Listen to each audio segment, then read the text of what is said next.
So, success, it leaves clues.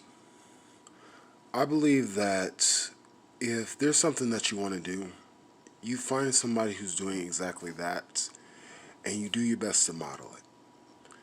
They might not come from the same background as you, they might have not experienced the same difficulties as you. Their backstory just might be completely different. In my opinion, it doesn't matter. Take what you can and discard what you don't need. The reason why I'm talking about this is because recently I kind of just got off kind of a group meeting through Zoom with a few friends of mine. We run like kind of a organization together, and we were kind of having a conversation about like a little bit about success and just different things like that, like when you should have your life together and things of that nature. One of the things that came up that it made my spirit feel little just I just wasn't feeling it was this idea that just because somebody had it easier than you shouldn't really take what they say as serious. Like, whether it be just anybody who's achieved success who just might have had, they may have had parents, better resources than you. They may have gone to college and you didn't. Whatever it may be. Now, I do believe that you should always take any type of advice with a grain of salt. And you should always look to see how it applies to your life and not just take everything somebody says, but see how it genuinely applies. But I'm of the opinion that if there's somebody who's done better, doing better than what you're producing in your life, you should not look for the flaws in them.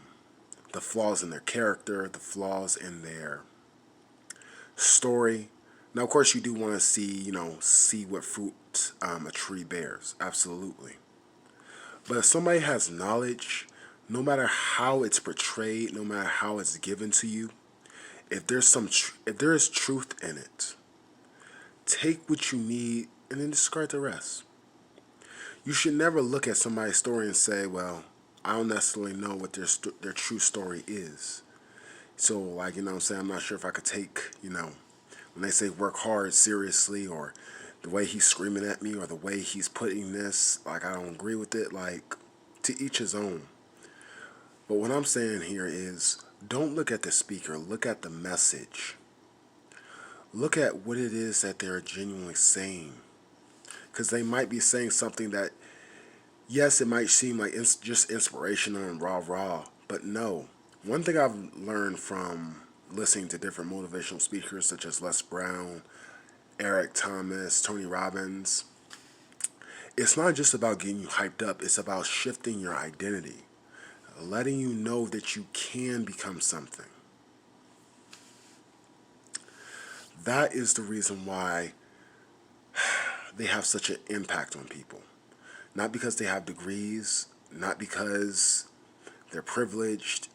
It's simply because they know how to shift their own identities and that of others. They know how to talk to people in such a way that makes them realize that there's more to life. Now, it might sound like I'm rambling a bit, so for that reason, I apologize. But the main lesson I want you to take away from this is this: if somebody who is successful and is doing something similar to what you want to do, or says something that there's some truth to, don't look at any the specific flaws. Don't look at, look at what he had, or what about this? Are you living that? If it applies to you in some type of way, then take it. If it doesn't, then discard it. But do not look for the flaws in the successful. Only look to see ways in which you can empower yourself. With that being said, guys, I'm going to get out of here. I want to wish you guys an empowered day. Whatever you do, I just pray that you consume things that empower you to grow, love, or serve. That you stay safe during this coronavirus crisis that we're having here. And really just Get out and live your life and just become the best you can be. Not just for you, but for your family, your community, and for those you wish to serve. With that being said, God bless.